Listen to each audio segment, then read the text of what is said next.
별내오륜교회를 담임하고 있는 설삼열 목사입니다. 2회 전인가요? 한 집사님이 저를 찾아오셔서 자신의 신앙 상담을 한번 이야기한 적이 있습니다. 그것은 바로 행함과 믿음에 대한 문제였던 것 같아요. 그러면서 이분이 그런 이야기를 했습니다. 자신에게 있어서 지금 해결하지 못하는 이 중독된 어떤 중독의 문제를 어떻게 해결해야 하나라는 문제였습니다. 그러면서 자신이 중독을 해결하지 못하는 것은 하나님의 은혜가 부족해서 그렇다. 하나님께서 내게 은혜를 부어주시면 내가 이 중독의 문제는 자연스럽게 해결될 것이다. 그렇게 이야기를 하는 것이었습니다. 그러면서 이런 이야기를 합니다. 어두움은 빛이 오면 자연스럽게 물러가는 거다. 그 빛이 와야만 어두움이 물러가는 것이지 절대로 어두움을 물러낼 수는 없다. 여러분 맞습니다. 어두움은 빛이 들어오면 자연스럽게 해결되는 것입니다. 틀리지 않습니다. 여러분 그리고 이것은 우리에게 아주 은혜를 가져다 주고요. 우리에게 위로가 됩니다. 중독이 하나님의 은혜의 부재다. 내가 해결하지 못하는 이 문제가 하나님이 내게 은혜를 허락하시지 않아서 그런 문제다. 여러분 우리는 이 문제를 고민해 봐야 합니다. 하루는 예수님께서 제자들에게 2가지를 가르치셨습니다. 한 가지는 뭐였느냐 하면 다른 사람을 실족하게 하지 말라는 것이었고요. 또 한 가지는 하루에 7번이라도 용서하라는 것이었습니다. 그런데 여러분 제자들에게는 큰 문제가 생겼습니다. 다른 사람을 의도적으로 실족해 하지는 않을 겁니다. 그러나 나도 모르는 사이에 다른 사람이 실족하게 되면 어떻게 하느냐라는 문제였습니다. 뿐만 아니라 다른 사람을 용서할 수 있습니다. 하루에 7번 용서할 수 있어요. 그런데 중요한 것은 한 사람이 동일한 문제로 나에게 7번 용서를 구한다면 어떻게 해야 하는가 이 문제입니다. 그래서 제자들의 반응은요. 예수님에게 어떻게 반응을 보이느냐 하면 우리에게 믿음을 더하소서라고 이야기를 합니다. 제자들이 우리에게 믿음을 더하소서라고 예수님께 요청한 이유가 여러분 무엇 때문일까요?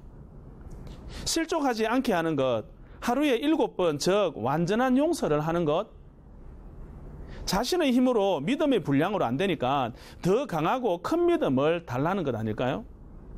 믿음을 더해주면 우리가 할 수 있다. 여러분 이런 반응 보인 거 아니겠습니까? 여러분 참으로 위로가 됩니다. 우리가 해결하지 못한 중독의 문제, 우리에게 해결하지 못하고 계속 끊임없이 반복되고 있는 이 죄에 대한 문제, 하나님의 은혜라는 것으로 토스를 한다면 여러분 우리는 이 문제로부터 완전한 자유를 누릴 수 있습니다. 그런데 여러분 중요한 것은 제자들의 이 반응 앞에서 예수님께서 하신 대답입니다. 예수님께서는 이런 반응을 보이는 제자들에게 겨자씨만한 믿음이 있으면 이 나무를 들어서 바다에 심기우라 하면 심기워질 것이다 라고 말씀을 하세요. 여러분 무슨 의도일까요? 제자들은 믿음을 더해달라고 하는데 주님은 이들에게 겨자씨만한 믿음이라도 있으면 이 나무가 바다에 심기워진다라는 말입니다. 여러분 제자들의 믿음이 없다는 말 아닐까요? 너희들에게 이 작은 씨앗의 믿음만큼 말라 비틀어져 버렸지만 이 작은 씨앗의 믿음만큼이라도 있으면 그것을 감당할 수 있다라고 말하는 것으로 보아서 제자들의 믿음 없음을 책망하고 있는 것입니다. 제자들이 예수의 제자로 예수의 가르침을 받은 자로 자신들이 감당해야 할 것을 믿음이 부족한 것으로 그렇게 토스한 것입니다. 자신이 제자로서 누리고 싶은 것은 있지만 감당해야 할 제자의 의무, 제자의 책무는 부담스러웠던 거예요. 사람들은 자신이 누리는 권리는 주장을 합니다. 그러나 그 자리에서 져야 할 책무와 의무는 너무나도 두려워하고 부담스러워합니다. 책임을 져야 하는 자리가 되면 믿음이 부족하기 때문에 라고 말하면서 믿음을 더 주지 않는 예수님의 탓으로 토스를 시키고 있습니다. 때로는 그 자리를 피하는 길이 그것을 해결하는 책으로 자리를 벗어나기도 합니다. 자리를 떠나면 모든 것이 해결될 것이라고 생각을 하죠. 저는 별내에 온 지 한 30여 개월 조금 더 되었습니다. 한 2년 8개월 정도 되었어요. 그 기간 동안 많은 성도들이 우리 별내 오륜교회를 지나갔습니다. 얼마 전에 지금까지 새가족 등록한 사람이 얼마인가 찾아보니 한 260여 명 정도 되더라고요. 그런데 이것을 찾아보게 된 계기는 어떤 집사님이 저에게 오셔서 이런 이야기를 하셨어요. 목사님, 많은 사람들이 오는 것 같지만 또 많은 사람들이 떠나는 것 같습니다. 그래서 등록한 사람들의 수를 헤아려 보고 지금 그 사람들 중에서 남아있지 않는 사람들의 수를 헤아려 봤습니다.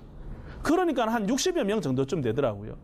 이 사람들이 교회를 떠난 이유는 지방으로 이사 갔기 때문에, 그리고 외국으로 이민 간 사람도 있고, 어떤 사람들은 한 20여 년 동안 다니던 교회를 이런저런 이유 때문에 잠시 옮겼다가 이곳에서 회복이 되었다며 다시 찾아가는 사람들도 있었습니다. 그런 사람들을 제외하고 나면 아마 그 수가 그렇게 많은 것 같지는 않습니다. 그러나 그 수들을 다시 한번 종합을 해서 그분들을 신방했던 기록들을 자세히 한번 살펴봤습니다. 그러니까 하나의 공통점이 있었어요. 그것은 바로 한 2년, 3년 이상 한 교회를 정착하지 못하고 여러 번 반복해서 옮겨 다니더라라는 겁니다.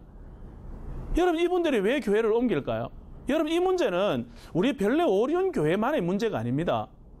이 문제는 아마 한국 교회의 문제일 수도 있습니다. 오죽하면 교회 쇼핑이라는 말이 나왔을까요?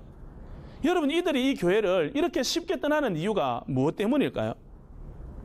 저는 이것이 책임과 의무에 관련되어 있다고 생각을 합니다. 공동체에서 권리를 누리려고는 하는데 공동체에서 내가 져야 하는 책임과 의무는 감당하지 않으려고 합니다. 하나님의 말씀 앞에 순종해야 하는 책임과 의무 뿐만 아니라 내 생각과는 달라도 하나님 앞에서 무엇이 옳은 것인가를 분별하고 그것을 이행하려고 하는 성도의 의무, 이것이 부족하니까 권리가 침해당했다고 생각이 되면 자리를 옮기거나 아니면 그것에 대해서 모든 책임들을 하나님 앞에 토스해버리게 되는 겁니다. 건강한 공동체는 건강한 그리스도인이 자신의 책임과 의무를 감당해가는 곳이 바로 건강한 공동체입니다. 책임을 지고 의무를 이행한다는 것은 희생과 노력을 필요로 합니다. 여러분, 그래서 건강한 공동체는 건강한 성도의 희생과 노력이 함께 가야 한다는 거예요. 저는 오늘 이 시대에 많은 그리스도인들이 내가 권리를 누리려고 하는 것만큼 그 마음 가운데 그리스도인으로서의 책임과 의무를 이행하려고 하는 노력 또한 필요한 시대라고 생각을 합니다.